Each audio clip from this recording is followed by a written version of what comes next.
da palavra do Senhor. Atos, capítulo de número 19, verso 1.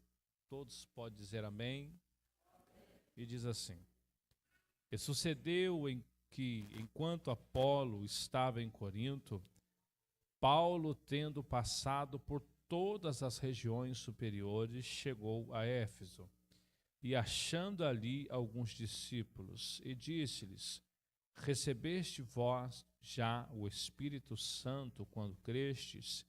E eles disseram-lhe: Nós nem ainda ouvimos que haja Espírito Santo. Perguntou-lhes então: Em que sois batizados então? E eles disseram: No batismo de João. Mas Paulo disse: Certamente João batizou com o batismo do arrependimento, dizendo ao povo que cresce no que após ele havia de vir, isto é, em Jesus Cristo. Amém? Podemos assentar em nome de Jesus. Aqui no versículo 1, a qual Paulo, por intermédio de Apolo, ele vai chegar à igreja de Éfeso. Nós vamos entender que a igreja de Éfeso, ela se torna de uma igreja, de uma cidade, de um povo totalmente idólatra, para ser o polo da presença de Deus. Nós vemos que Éfeso, outrora um local de adoração à deusa Artemis, ou à deusa Diana, como podemos dizer, aonde ali era referência, porque ali tinha a Diana, a Artemis, a adoração. Mas depois nós vamos ver que Éfeso, ela se tornou tão importante que João foi pastorear a igreja de Éfeso. E ela não se torna tão importante mais que quando você vai ver a carta à igreja, Jesus manda uma carta para quem? Para a igreja de Éfeso. Então olha para a gente entender qual é o propósito de um ambiente quando abre a porta para o Senhor, como ela sai de um polo de destruição e ela passa por um polo grandioso da presença de Deus, aonde o ambiente onde habitava a idolatria, ela passa a ser o centro da presença de Deus ali na Ásia, aonde Deus propaga o evangelho no meio daquele povo. E ali nós vemos que Éfeso, talvez, ou podemos afirmar, ela foi a quarta maior cidade do Império Romano, somente perdendo para a própria Roma, Alexandria e também para a cidade de Antioquia. E ela era um centro comercial muito importante na ocasião. E nós vemos que Paulo, quando ele vai para Éfeso, ali na ocasião, na terceira viagem missionária, podemos dizer 20 anos depois de tudo que havia acontecido, do batismo de João, quando Paulo chega em Éfeso, ele encontra ali uns crentes reunidos, entendendo o propósito de Cristo, do Evangelho, entendendo as boas novas. Mas aí entra um problema aqui para nós, sobre a ideia do rebatismo, né, que é muito debatido dentro das igrejas. Pastor, as denominações, elas podem ou não podem praticar o rebatismo? Foi o que Paulo estava dizendo aqui. Porque Paulo, no versículo adjacente, ele fala assim: Vós fostes batizados no batismo de quem? Alguém fala assim: do batismo de João. E nós vemos que depois Paulo batiza em nome de Jesus. Pastor, então Paulo fez um rebatismo. E o que acontece em Efésios capítulo 4, versículo 5, pastor, que a palavra do Senhor vem dizer: uma só fé, um só Deus e um só batismo. Aí a gente o problema. E agora? Mas vamos para a palavra do Senhor, porque nós entendemos aqui o propósito do texto, que algumas denominações, elas têm a prática do rebatismo. Sim, tem, usando o contexto e textos isolados da palavra do Senhor, porque algumas denominações, ela implica que hoje eu pertenço à Igreja Evangélica Assembleia de Deus, e por algum motivo eu me desviei da casa do Senhor, o contrato foi rasgado. Então, se eu voltar, eu tenho que fazer o batismo de novo para validar. Quem sou eu para contrariar eles? É um pensamento deles. Algumas igrejas determinam lá o que Jesus foi com 8 dias de circuncisão, aonde faz o batismo de criança de 8 dias. mas o batismo é o quê? É para arrependimento. O batismo é para um novo nascimento. E uma criança não tem como se chegar para ela: você se arrepende de ter nascido? Ela vai falar assim: nem sei o que é isso. Não é verdade? Então nós entendemos que quando Paulo ele chega aqui em Éfeso, que está os cristãos todos reunidos naquele lugar, perguntando para eles: mas vós já recebeste o Espírito Santo? E eles começam a dizer para Paulo a seguinte coisa: nós nem sabemos o que é o Espírito Santo, porque olha quanto tempo João já havia batizado esses discípulos, em algumas ocasiões diz 12 homens. Olha quanto tempo João já havia batizado. Jesus já tinha descido à sepultura, Jesus já tinha ressuscitado, já tinha rogado ao Pai que enviasse o Consolador. A igreja ali que estava reunida em Atos capítulo 2 já recebe o Espírito Santo. Ali depois os gentios que estão em Cesareia recebem o Espírito, ali em Samaria, recebe o Espírito Santo. E depois vem outro grupo e recebe a presença do Espírito Santo. Mas quando Paulo chega em Éfeso, eles dizem assim: nós nem sabemos de quem se trata a presença do Espírito Santo, porque nós vemos que 4 grupos se formaram no começo do cristianismo ali com Jesus. O primeiro grupo foi batizado em Atos capítulo 2.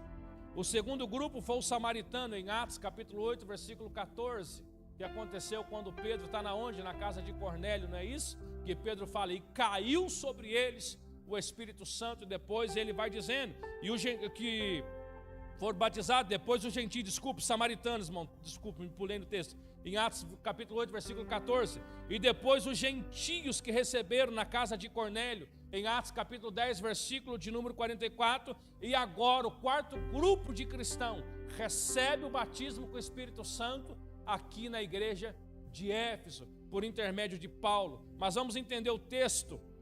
Versículo 3, perguntou-lhes então: em quem sois batizados? Então eles disseram: no batismo de João. Versículo 4, mas Paulo disse: certamente João batizou com o batismo do arrependimento, dizendo ao povo que cresce no que após ele havia de vir, e isto é, em Jesus Cristo. Versículo 5, e os que ouviram foram batizados em nome do Senhor Jesus. Versículo de número 6. Aqui o versículo 5, o que nós entendemos? A Bíblia ela vai citar para nós 3 batismos na palavra do Senhor.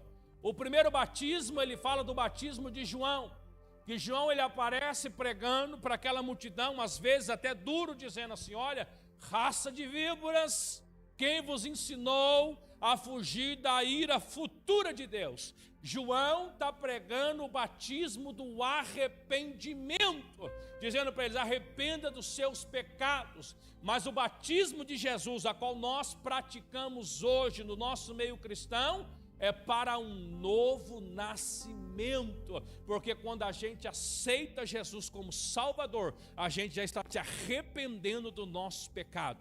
Ali nós já estamos se arrependendo da nossa vida que nós vivíamos. Mas quando a gente passa pelo batismo nas águas, nós estamos deixando de ser criatura e se tornando filho de Deus, porque nós passamos a ter direito à graça, à glória, ao poder de Deus, aquilo que o Senhor prometeu para nós que estava reservado nos céus. E o terceiro batismo, o batismo com o Espírito Santo. Aí onde entra essa discussão: há o rebatismo, não há o rebatismo? A igreja que rebatiza você 10 vezes se você quiser, mas é um problema deles, cada um vai prestar conta para Deus. Se eles estão errados, não vou eu que vou julgar; se eles estão certos, também não sou eu que vou julgar. Mas é o que a palavra do Senhor está dizendo. E Paulo dizendo para eles: vocês receberam o batismo do arrependimento, mas agora vocês precisam receber o batismo da nova vida, do novo nascimento que está em Cristo Jesus. Por isso que nós somos ensinados, ministros da casa do Senhor nesta noite, que um batismo ele tem que ser validado da seguinte maneira: eu te batizo em nome do Pai, do Filho e do Espírito Santo. Está errado, porque eu não tenho poder para batizar ninguém. Nós te batizamos em nome do Pai, do Filho e do Espírito Santo, porque eu, ministro do Senhor, não tenho poder para batizar ninguém. Eu não tenho poder para batizar ninguém. Então por isso que muitas das vezes as pessoas procuram essas especulações do rebatismo, dizendo assim: Mas quem te batizou? O pastor colocou a mão e disse, eu te batizo. Não, eu não batizo. Você está sendo batizado em nome do Pai, do Filho e do Espírito Santo de Deus, para não gerar especulações. Da igreja, se você sair daqui e for para outro canto, ó meu querido, aqui nós temos que passar pelo rebatismo. Cada um tem seu pensamento, mas não é o nosso. E Paulo limpou as mãos, veio sobre ele o Espírito Santo e falavam em línguas e profetizavam. O interessante é que a imposição de mão não quer dizer que o crente ele tem ali o dom de batizar pessoas, porque isso não é dom. Tem pessoas que confundem dizendo assim, olha, vai na igreja tal, porque tem um irmão lá que quando ele ora, ele tem o dom de batizar. Isso não é dom, é de Deus. Não é eu que tenho esse poder de colocar a mão na cabeça de alguém e dizer, receba aí porque Deus me deu. Deus não me deu. Deus não me deu o dom de batizar porque não é dom de Deus. Então pessoas confundem dizendo assim, olha, vai na igreja, procura o irmão tal, a irmã tal, o missionário tal, a missionária tal, o diácono tal, o pastor tal, que ele tem o dom de Deus. E por não é dom de Deus. Ali é comunhão com Deus, é propósito, é busca de Deus, para que haja o batismo com o Espírito Santo. E aqui Paulo dizendo que eles falavam, versículo 6, e eles falavam em outras línguas e profetizavam. Olha que coisa maravilhosa quando o servo de Deus, ele recebe o batismo com o Espírito Santo. Aí ele recebe o dom de falar em línguas. Não vamos cair por esse contexto, mas dizendo assim, olha pastor, quem recebe o batismo com o Espírito Santo, se não falar em línguas, não foi batizado. Quem falou isso? Ah, mas a evidência do batismo com o Espírito Santo é falar em línguas. O falar em línguas é dom espiritual, não tem nada a ver com o batismo com o Espírito Santo. Então quer dizer que se eu for batizado com o Espírito Santo, eu tenho que ter todos os dons da minha vida? É isso que eu tenho que ter? É isso? É isso que eu tenho que ter? Não, porque nem todos vão ter o mesmo dom. Então é evidenciando para nós nessa noite, e todos falavam em línguas e profetizavam. Aí nós paramos e pensamos, acredito aqui que 95%, vamos ser razoáveis, dos que estão aqui são batizados com o Espírito Santo, sim ou não? Faz quanto tempo você não fala em línguas? Faz quanto tempo que você não profetiza? Se é algo que está dentro de você. Faz quanto tempo que nós não falamos em outras línguas? Ah, pastor, mas o culto tem que estar. Não, o culto é você que faz, não é a igreja, não é o templo, não é a parede. Faz quanto tempo que nós não falamos em línguas? Faz quanto tempo que nós não profetizamos? Não, pastor, porque tem que ter um corinho de fogo, senão quem disse que tem que ter isso para nós falarmos em línguas? Isso quer dizer comunhão, intimidade com Deus, é busca com Deus, aonde a glória de Deus se manifesta, porque para falar em línguas eu não preciso estar dentro da igreja, eu posso estar dirigindo meu carro, quando aconteceu muitas das vezes, esse camarada é doido, às vezes andando de moto, indo para o trabalho, as pessoas param do lado, esse camarada é doido, mas isso é a busca, é comunhão com Deus, é sentir alegria e dizer, Senhor, eu preciso da tua presença, eu preciso da tua graça, eu preciso do teu cuidado, eu preciso do teu poder. E há quanto tempo nós deixamos isso de lado e não temos buscado ali a presença do Pai? Há quanto tempo nós temos deixado isso de lado, porque já virou rotina, para nós já virou algo normal, irmão. Sentir a presença de Deus não pode ser normal, sentir a presença de Deus não pode ser algo simples, mas quando nós sentimos a presença, Senhor, obrigado, eu não merecia, mas a tua presença está aqui. Pai, eu não era digno, mas a tua glória está sobre a minha vida. Não pode ser normal. Ah, Senhor, o Senhor vai descer na casa hoje, eu vou sentir. Não pode ser normal. Mas a gente tem que olhar e dizer, Senhor, obrigado, eu não era digno, não merecia, mas a tua glória está sobre a minha vida. Indo mais um pouquinho, porque veio sobre eles o Espírito Santo. Esta experiência foi partilhada por todos aqueles cujo batismo se encontra registrado no livro de Atos, a qual nós falamos. O Espírito veio, neste caso, como provisão para a grande obra que estava prestes a tornar Éfeso. Ali foi Deus só selando a cidade de Éfeso para a grande obra. Foi Deus ali selando, descendo um marco na cidade de Éfeso e dizendo para aquele povo, um dia vocês vão receber a carta do próprio pastor, a qual vai trazer para vocês um grande conhecimento, a qual nós lemos em Apocalipse. Olha que coisa maravilhosa.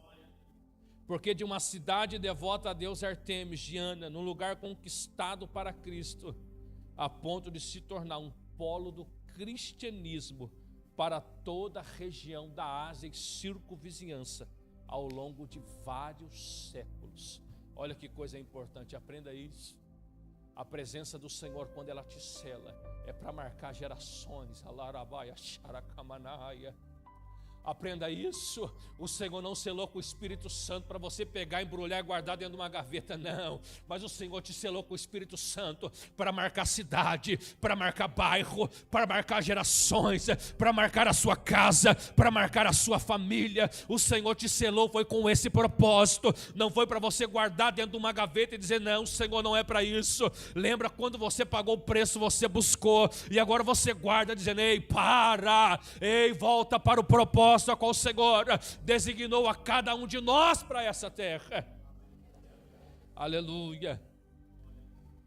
Passando um pouco aqui, irmãos, não vou ficar nesse propósito, as orações estão indo.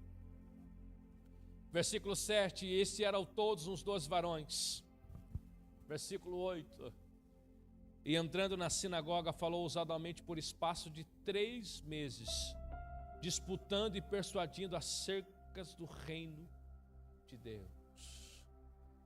Nós vemos aqui que Paulo, durante 3 meses, ele entrou na sinagoga dos judeus, disputando com eles, persuadindo, ensinando a palavra de Deus. Não tem um ditado que a gente costuma muito dizer aí, lá fora?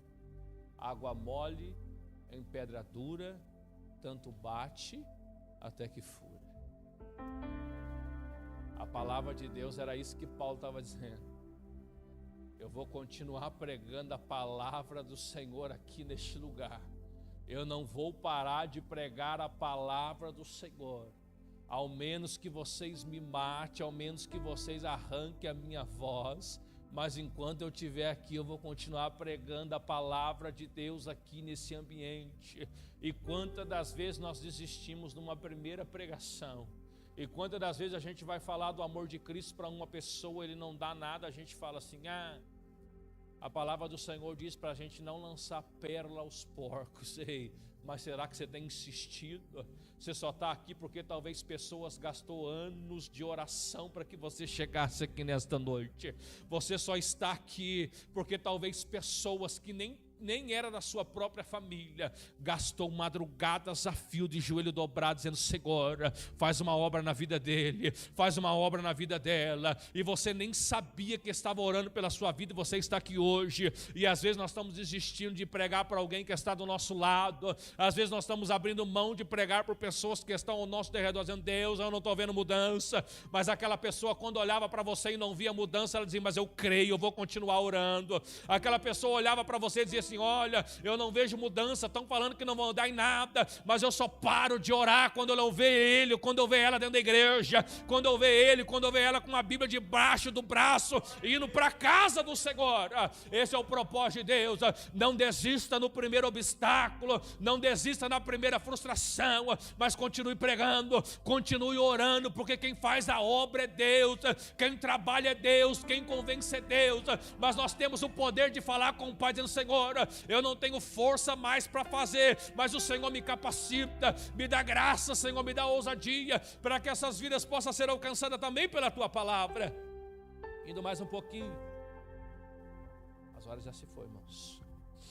Versículo 9, mas como alguns deles se endureceram e não obedecessem, falando mal do caminho perante a multidão, retirou-se deles e separou os discípulos, disputando todos os dias na escola de um certo tirano. E durou isto por espaço de 2 anos, de tal maneira que todos os que habitavam na Ásia ouviram a palavra do Senhor Jesus, tanto judeus como gregos. Aqui nós vamos ver que foi o maior tempo que Paulo ficou num lugar, pregando a palavra de Deus, 2 anos e 3 meses. O maior tempo que Paulo ficou no mesmo ambiente, pregando a palavra de Deus, 2 anos e 3 meses. A sinagoga para ele já não dava. A palavra do Senhor diz que ele foi para uma escola de um certo tirano. Diz algumas ocasiões que era uma escola de filosofia, de um homem tirano. Não é que ele era mau, não é porque tirano a gente fala que ele era mau, não, o nome dele era tirano.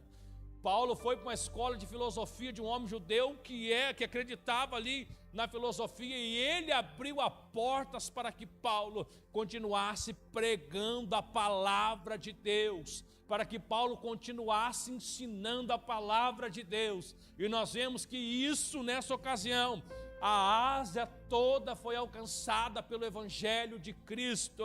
A Ásia toda foi alcançada pelo poder a qual o Senhor, Ele poderia fazer por aquele povo. Versículo de número 11. E Deus, pelas mãos de Paulo, fazia maravilhas extraordinárias. Versículo 12. De sorte que até os lenços e aventais se levava do seu corpo aos enfermos, e as enfermidades fugiam deles, e os espíritos malignos saíam. Aqui nós vemos um problema hoje, a qual nós chamamos de sincretismo religioso, aonde denominações eles estão ungindo toalhinha no altar para você levar para casa, com base dizendo que Paulo fazia isso. Prova que Paulo fazia isso. Versículo 12. De sorte que até os lenços e aventais se levava do seu corpo. Eu pego de Paulo. Paulo não está mandando levar para lugar nenhum. Vamos voltar para trás. Atos capítulo 5, versículo 15. Quando Pedro passava, as pessoas viam o poder de Deus tão grande na vida de Pedro, que colocava as pessoas aonde a sombra passava, porque ali curava. Isso é comunhão com Deus. Não é que a sombra de Pedro tinha poder, mas a graça de Deus estava sobre a vida de Pedro, de tal maneira que onde ele andava, e as pessoas que criam recebiam milagre somente pela sombra de Pedro passar. E aqui pelos fatos dos lenços, dos aventais, porque nós entendemos que Paulo, construtor de tendas, construtor de muitas coisas, aonde ele carregava aquele lenço preso à sua cabeça, o avental, as pessoas levavam para casa, mas num ato de crer. Sabe por que o que acontecia isso? Porque a ocasião de Éfeso, o povo acreditava, quando eles iam para Artemis, o sacerdote lá da deusa consagrava, eles levavam aquilo para casa para receber bênção. Então eles ainda tinham o hábito de fazer tal costume. Então eles pegavam de Paulo, levavam para casa. Deus trabalhando na ignorância do povo. Era Deus trabalhando na ignorância do povo de Éfeso. Mas agora os cristãos hoje que conhecem a palavra de Deus, 30 anos dentro da igreja, pegando esses hábitos, ungir toalhinha para levar para casa, acreditando. Irmão, para com isso. Ei, você não precisa de toalha ungida, você não precisa de rosa ungida, você não precisa de nada disso. Você precisa de um joelho de comunhão com Deus, porque a cura chega, porque o milagre chega, porque é o mesmo Deus que operava na vida de Paulo, de Pedro, Ele opera aqui hoje, Ele opera na minha vida, Ele opera na sua vida. Nós não somos dependentes de amuleto, porque o servo de Deus, ele não carrega amuleto na sua vida. O servo de Deus, ele não carrega amuleto para onde vai, mas ele carrega a presença de Cristo dentro do seu coração. E hoje tem pessoas usando essas bases do texto, dizendo, não, porque nós estamos consagrando isso, porque Paulo fazia. Paulo consagrava. Você viu Paulo consagrando aqui os lenços dele? As pessoas pegavam de Paulo e levavam. Era Deus trabalhando na ignorância do povo, e no meio do povo de Deus não tem ninguém ignorante, porque a palavra do Senhor diz, Deus não dá o culpado por inocente. Não tem nenhum ignorante acerca da palavra do Senhor, porque nós conhecemos a palavra do Senhor e conhecemos Deus. Indo mais para o texto, versículo de número 13. E alguns dos exorcistas judeus, ambulantes, tentavam invocar o nome do Senhor Jesus sobre os que tinham espíritos malignos, dizendo, esconjuro-vos por Jesus a quem Paulo prega.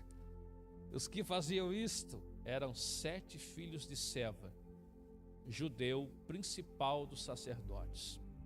Respondendo, porém, o espírito maligno disse, conheço a Jesus e bem sei quem é Paulo, mas vós quem sois? E saltando neles, o homem que tinha um espírito maligno e assenhorando-se, em outra tradução, dando-lhe uma surra, pôde mais do que eles, de tal maneira que nus e feridos fugiram daquela casa. Nós vamos voltar para o texto. Em algumas traduções, havia judeus exorcistas que praticavam tal ato. Era comum deles, que usava livros de artifícios, usava muitas outras coisas de artifícios para o exorcismo. E aqui por isso que fala que esses 7 filhos de Seva, judeus exorcistas, porque era costume deles. É a mesma coisa você pegar uma pessoa que pratica a obra do mal e falar para Satanás vai embora, ele vai só se esconder, ele não vai embora. Porque nós entendemos que o inimigo, ele é enganador. Não é isso? A palavra do Senhor fala que ele é enganador. E os judeus exorcistas que praticavam aí, eles andavam ambulante, quer dizer, de um lugar para o outro fazendo o exorcismo. É a mesma coisa você pegar qualquer pessoa aí do mundo aí fora, a qual está na garra do inimigo, e chegar num ambiente e falar assim, olha, vem aqui nessa casa para expulsar o demônio não vai embora, ele vai se esconder, irmãos.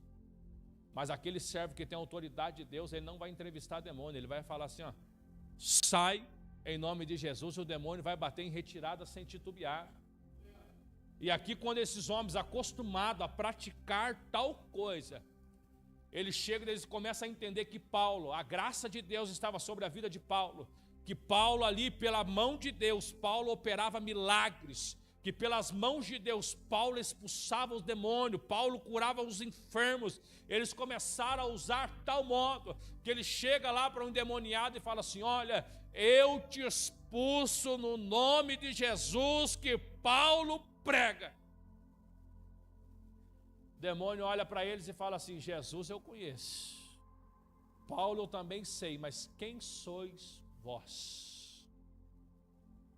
Repense nesta noite, quem somos nós?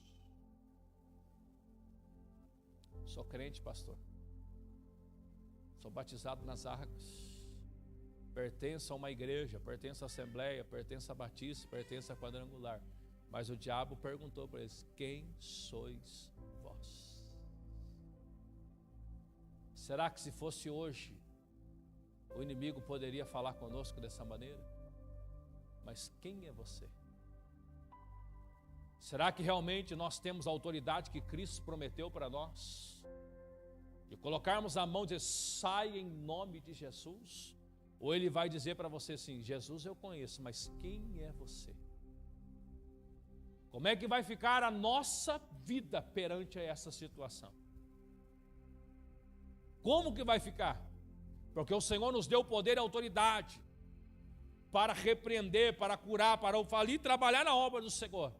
Mas isso nós temos que estar, não é porque Deus deu que nós vamos viver de qualquer maneira achando que aquilo lá é algo perpétuo sobre as nossas vidas. Não acha que aquilo que o Senhor ministrou sobre as nossas vidas, quando ali nós se rendemos a Ele e nós queremos viver uma vida totalmente ali tortuosa, que aquilo está dentro de nós de maneira nenhuma, porque o inimigo vai dizer para nós, mas quem sois vós que pretende me tirar desse lugar? E o inimigo olha para eles e fala assim, mas quem sois vós? O endemoniado pula em cima deles e ó, dá uma surra neles, a qual eles têm que fugir. Ei, aquele que milita o evangelho, ele não pode ter do que se envergonhar, é a palavra do Senhor. Aquele que milita o evangelho, seja o tempo que for, não sei se já aconteceu com você, mas às vezes já aconteceu comigo, hoje não mais, talvez é propósito de Deus, não sei. Às vezes manifestava endemoniado em tal lugar, determinado lugar, e ia tanto de quem fala, eu não vou, eu também não vou. Isso não é obra de Deus, não tem esse propósito comigo, meu irmão. É você que foi chamado naquela hora, vai e repreenda em nome de Jesus. Mas Deus não me chamou para libertação. Mas alguém tem chamado para libertação? Existe chamado de libertação hoje? Existe? Deus nos deu autoridade e poder. Porque tem pessoas assim, porque Deus me chamou para a área de libertação. Existe isso? O Senhor diz, eis que vos dou autoridade e poder. Deus te usa, você tem autoridade de Deus dizer para o endemoniado, ó, seja liberto em nome de Jesus, sai da vida dele em nome de Jesus. O Senhor te capacitou com a autoridade dele, mas não é chamado, não é obra, não é ministério de libertação, porque o Senhor nos chamou para um propósito de fazer a obra dele nessa terra. E hoje tem cristão que fala, eu não vou porque Deus não me chamou para esse negócio. Então Deus não te chamou para o céu, porque Deus te chamou para a obra. Deus chamou para a obra dele. Deus não chamou cada um para um propósito. Deus não me chamou para pastor. É ofício, é ministério. Deus me chamou para a obra. Deus não chamou os meninos aqui para tocar. Deus chamou para a obra, é ofício que eles estão executando na casa do Senhor. Deus não te chamou para reger, não é ministério, não é dom de Deus. É você trabalhando na obra do Senhor. Então nós não podemos escolher, eu não vou porque eu sou músico.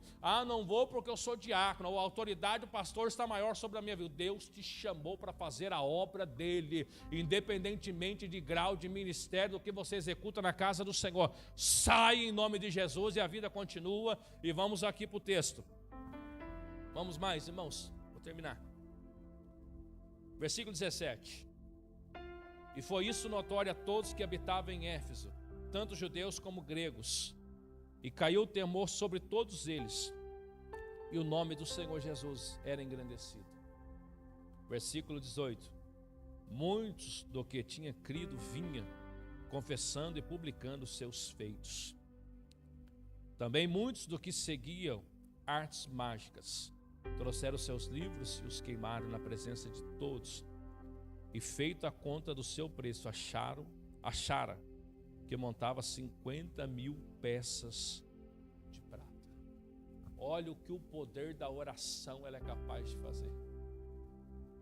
Olha uma vida no altar que ela é capaz de fazer. 7 tentaram enganar, não deu certo. Mas quando Paulo usa a autoridade de Deus, Paulo mexeu com Éfeso inteiro. Aprenda isso. A autoridade do Senhor que te deu.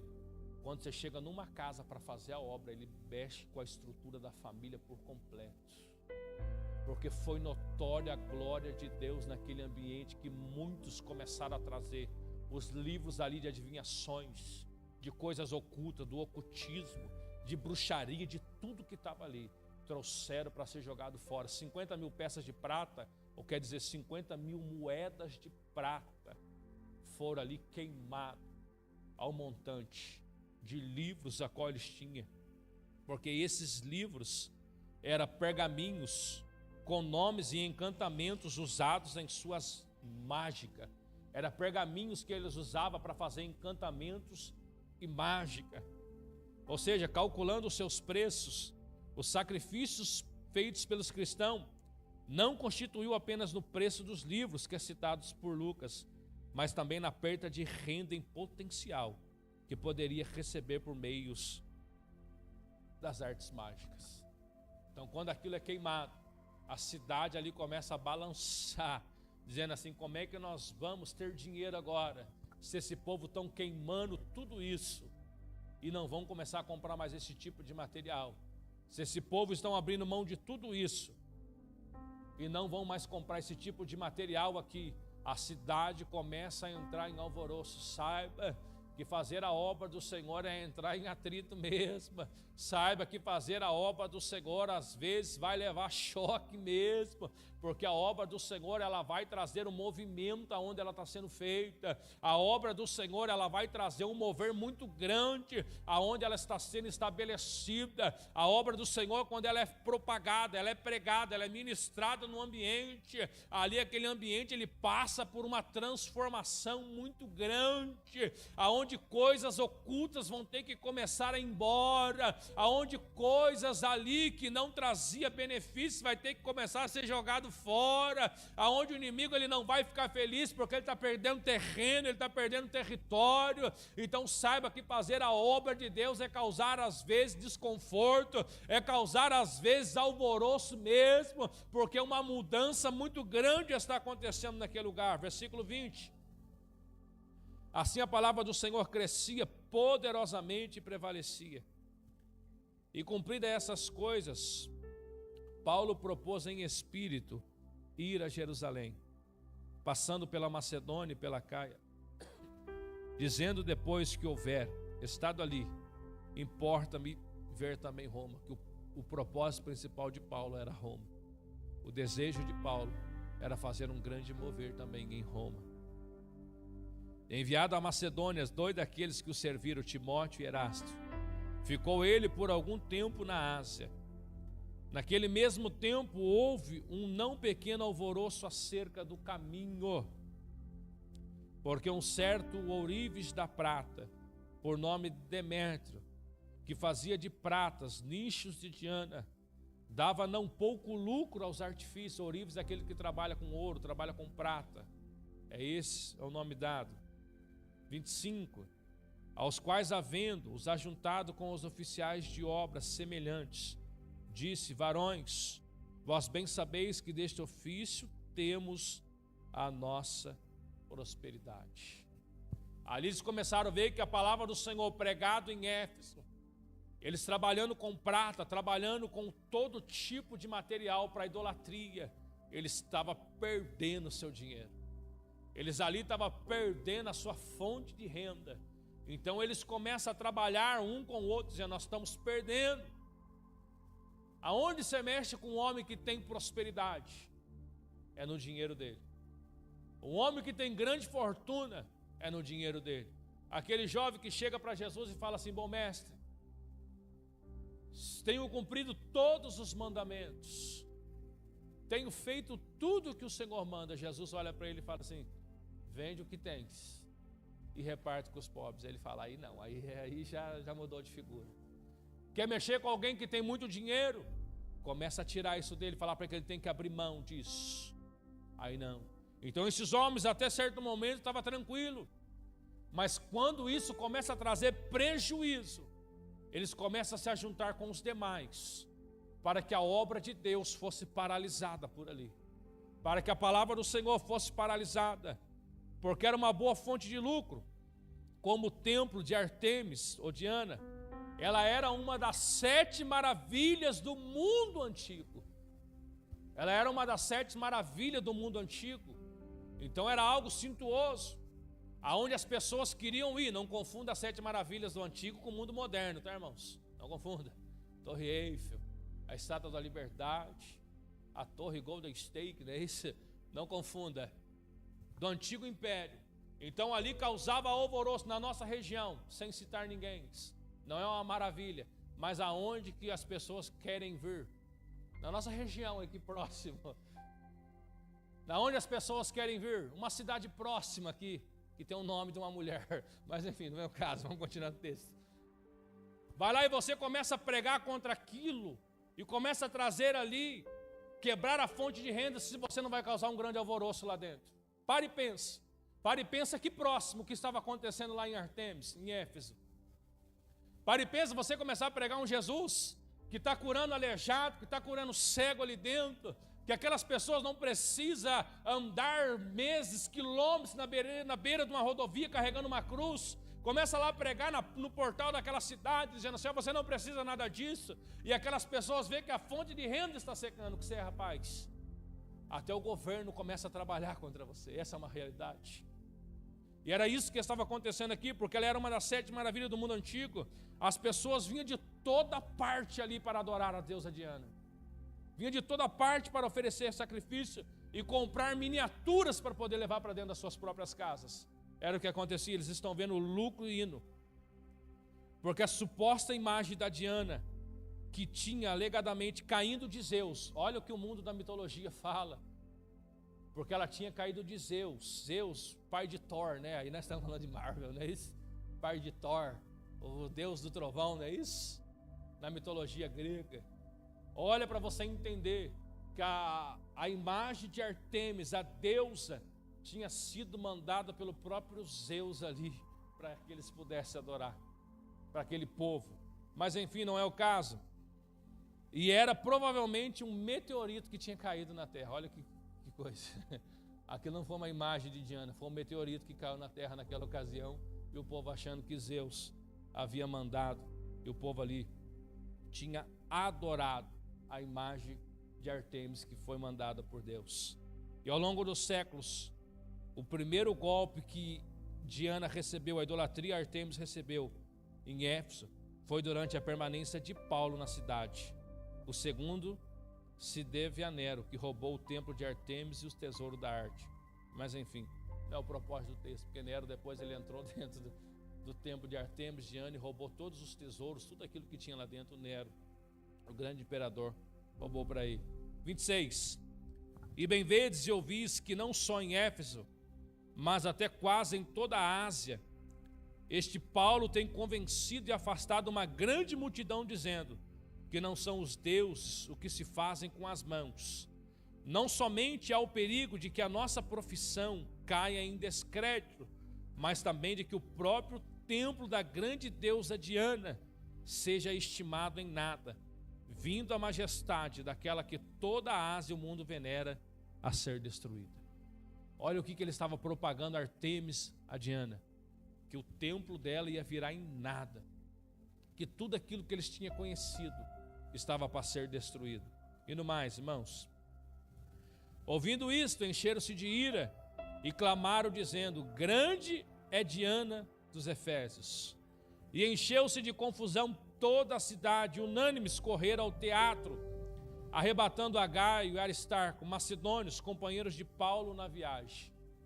Esse teatro aqui ele comportava aproximadamente 24 mil pessoas para as suas reuniões que ali tinha, para os espetáculos a qual eles faziam ali aos deuses, aquilo que eles estavam realizando. Uns, pois, clamavam de uma maneira, outros de outra, porque o ajuntamento era confuso, e os mais deles não sabiam porque causa se tinha ajuntado.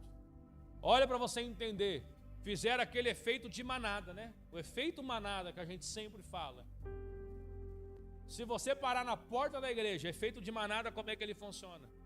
Amanhã, vou usar o diácono antes aqui, me permita usar o senhor aqui. Se amanhã o diácono Anderson parar na porta da igreja às 7 horas da manhã em forma de fila, você pode ter certeza que 10 horas tem uma fila atrás dele. Você está fazendo aqui? Não sei, mas os demais vão estar atrás dele. Não, vai ter alguma coisa na igreja. Vão dar pão, vão dar café, vão dar bolo. O efeito manada é assim que funciona. Você põe uma fila, as pessoas mudam, não sabem nem o porquê que está na fila. Não sei, está aqui, é bom, então vou entrar na fila. Então nós vemos aqui que eles estavam se ajuntando dentro do teatro e a grande maioria nem sabia por que eu estou aqui, porque veio. Se veio é bom, então eu vou acompanhar todo mundo.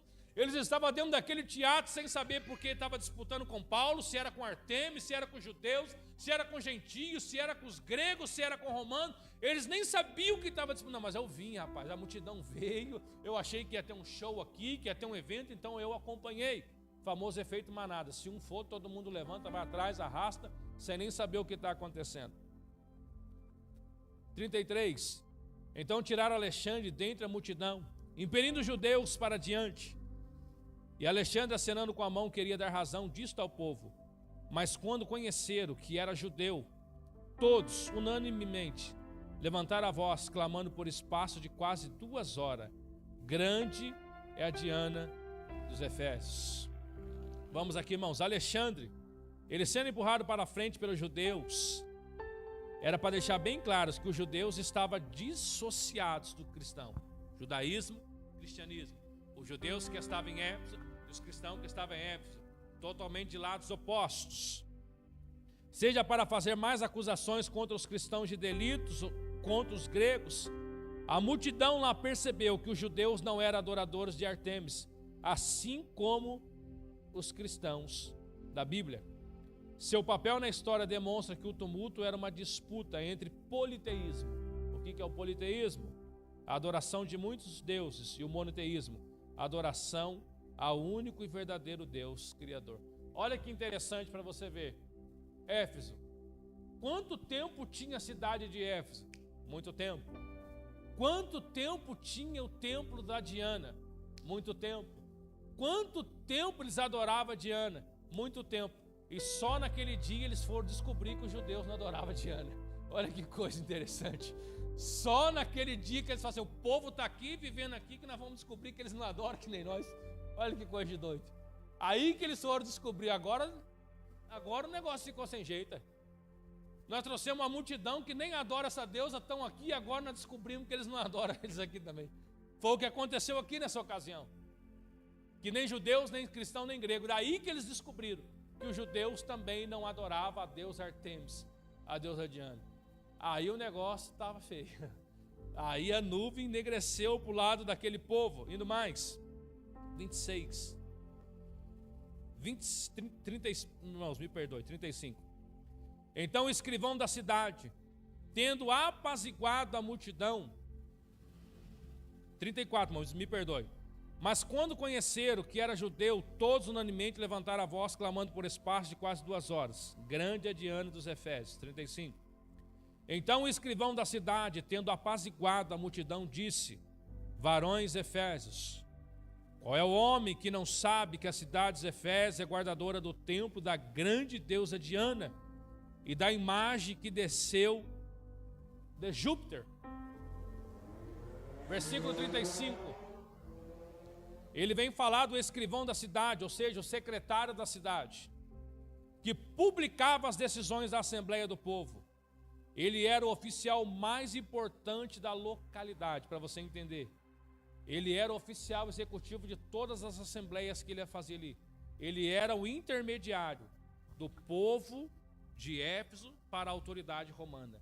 A igreja ali, o povo de Éfeso reunia, só para você entender, o povo de Éfeso reunia, tomava uma decisão e ele era o intermediário. Ele tinha que chegar até as autoridades romanas e falar assim, ó, o povo de Éfeso está querendo assim, assim, assim, assim. Então esse homem, quando ele chega lá, ele apazigua tudo isso que está acontecendo. Por quê? O guardião do templo era um título de honra concedido à cidade que mantivesse um templo de culto imperial. Então ali Diana era guardiã, porque ali eles tinham um culto imperial naquela cidade de Éfeso. Então era algo grande, que os romanos também olhavam ali a deusa Diana. Então estava ali o povo adorando a deusa Diana. Indo mais, irmãos, aqui nós já vamos concluir. Versículo 36 nós lemos. 36. Ora, não podendo isto ser contraditado, convém que vós aplaqueis e nada fazais temerariamente. Porque estes homens que aqui trouxestes nem são sacrilegos, nem blasfema da vossa deusa. Sacrilegos quer dizer roubadores de templo, como Nero. Nero que depois roubou o templo de Artemis, deusa Diana. Porque quando era para ser levado para essa ocasião, acusação, eram esses homens sacrilegos, aqueles que roubavam o templo. Então esse oficial ali de Éfeso, ele chegava para os romanos e falava, ó, ele fez isso, agora está uma decisão vocês. Mas quando eles olham ali para Paulo, não tem esse tipo de acusação, porque ele não está atacando, mas ele está pregando um Deus vivo. Porque ele está dizendo que os judeus naquela ocasião, eles eram acusados de traficar bens roubados do templo. Olha que ocasião. Os judeus que ali estavam, eles eram acusados rotineiramente de roubar coisas do templo. Não quer dizer que eles faziam, mas também não quer dizer que eles não faziam. Mas eles eram acusados o tempo todo pelo império, pelos romanos, de estar roubando coisas do templo. E aqui eles dizem, eles nem blasfemam contra a vossa deusa. E aqui nós vamos finalizando. Mas se Demétrio, os artifícios que estão com ele, tem alguma coisa contra alguém, há audiências e há procônsules que se acusem uns aos outros. Mas se alguma outra coisa demandais, averiguar-se legítimo ajuntamento. Na verdade, até corremos perigo de que por hoje sejamos acusados aqui de sedição, versículo 40. Que na verdade até corremos perigo de que hoje sejamos acusados de revolta. Olha o que lá o oficial está dizendo para aquele povo.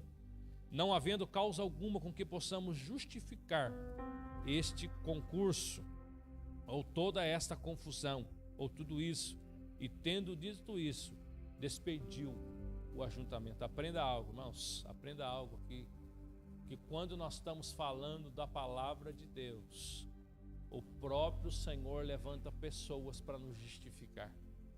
Que quando nós estamos fazendo a vontade de Deus, o Você não precisa bater no seu peito. Eu estou aqui pregando. O Senhor vai levantar a pessoa para justificar você naquele lugar.